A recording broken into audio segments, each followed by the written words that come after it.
Hello दोस्तों। आश्विन मास कृष्ण पक्ष की एकादशी को इंदिरा एकादशी नाम से जाना जाता है।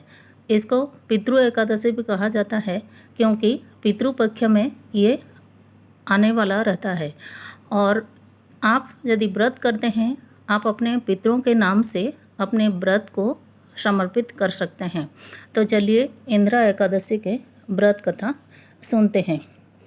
एक बार की बात है, धर्मराज युधिष्ठिर कहने लगे श्री कृष्ण जी से, हे भगवान, आश्विन कृष्ण एकादशी का विधि और फल क्या है, कृपा करके कहिए। तब श्री कृष्ण कहने लगे, इस एकादशी का नाम इंदिरा एकादशी है और सब पापों को नष्ट करने वाली और पितरों को मुक्ति देने वाली होती है।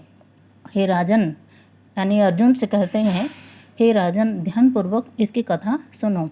प्राचीन काल में सतयुग के समय महिष्मति नाम की एक नगरी में इंद्रसेन नाम का एक प्रतापी राजा धर्मपूर्वक अपनी प्रजा का पालन करते हुए शासन करता था। और राजा पुत्र पौत्र और धन आदि से संपन्न और विष्णु का बहुत बड़ा भक्त था।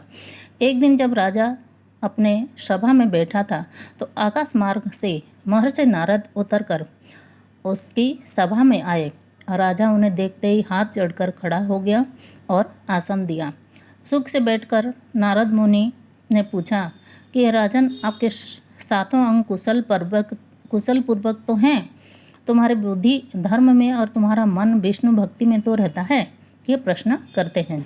तो देवर्षि नारद की इस बात को सुनकर राजा ने कहा, हे महर्षि, आपकी कृपा से सब कुशल है, आप कृपा करके अपने आगमन का कारण बताइए। तब ऋषि कहने लगे, हे राजन, आप आश्चर्य देने वाले मेरे वचनों को सुनो। मैं एक समय ब्रह्मालोक से जमलोक के गया। वहाँ श्रद्धापूर्वक जमराज से पूजित होकर मैंने सत्यवान धर्मराज की प्रशंसा की। उसी जमराज की सभा में महान ज्ञानी और धर्मात्मा तुम्हारे पिता को एकादशी का व्रत भंग होने का कारण देखा। उन्होंने संदेशा दिया, सो मैं तुम्हें कहता हूँ। उन्होंने कहा कि पूर्व जन्म में कोई विघ्न हो जाने के कारण मैं जमराज के निकट रह रहा हूँ। सो हे पुत्र, तुम यदि आश्विन कृष्ण एकादशी का व्रत मेरे निमित्त करो तो मुझे स्वर्ग की प्राप्ति हो सकती है। इतना सुनकर राजा कहने लगे कि हे महर्षि, आप इस व्रत की विधि मुझसे कहिए।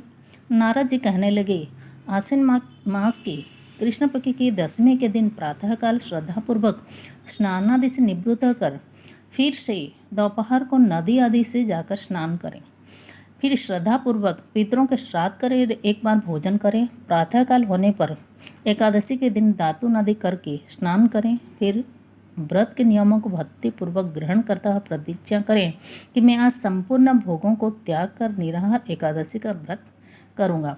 यानी दसवीं तिथि के दिन से है आप सात्विक भोजन शुरू कर दें। हे अच्युत, हे पुंडरीकाक्ष, मैं आपकी शरण हूँ, आप मेरी रक्षा कीजिए।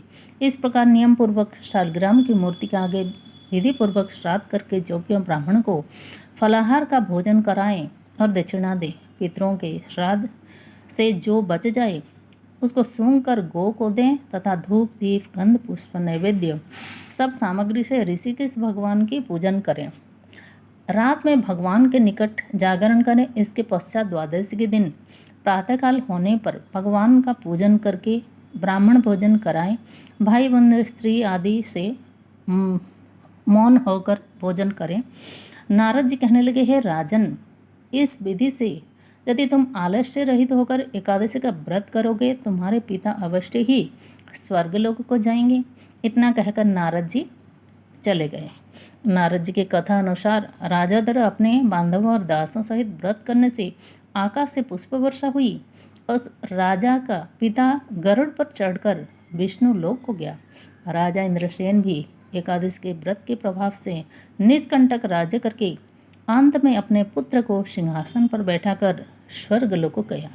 हे युधिष्ठिर, हे इंदिरा एकादशी के व्रत का महात्म्य मैंने तुमसे कहा। इसके पढ़ने सुनने से मनुष्य सब पापों से छूट जाते हैं और सब प्रकार के भोगों को भोग कर वैकुंठ को प्राप्त होते हैं। तो ये थी इंदिरा एकादशी के व्रत कथा।